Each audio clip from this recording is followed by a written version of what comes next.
AC से bulb जल रहा है, लेकिन डीसी लगाते ही सब बंद हो जाता है क्योंकि ट्रांसफार्मर सिर्फ एसी पर काम करता है। चलो 3D में इसका असली राज समझते हैं। ट्रांसफार्मर एक ऐसा इलेक्ट्रिकल डिवाइस है जो एसी वोल्टेज को कम या ज्यादा करता है।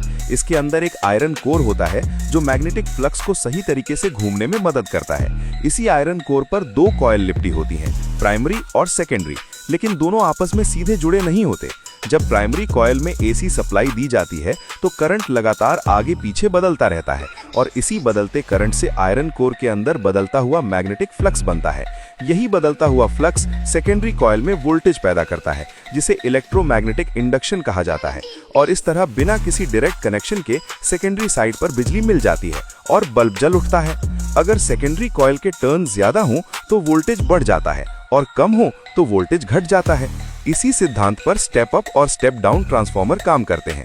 लेकिन जब डीसी सप्लाई दी जाती है तो करंट बदलता ही नहीं, इसलिए मैग्नेटिक फ्लक्स भी नहीं बदलता और ट्रांसफार्मर काम नहीं कर पाता। इसी वजह से चार्जर, इन्वर्टर और पावर सप्लाई जैसे उपकरणों में ट्रांसफार्मर बेहद जरूरी हिस्सा होता है। अब आप समझ गए कि ट्रांसफार्मर कैसे काम करता है और डीसी पर क्यों नहीं चलता। अगर आप इलेक्ट्रॉनिक्स और बिजली को ऐसे ही 3D में आसान और मजेदार तरीके से सीखना चाहते हैं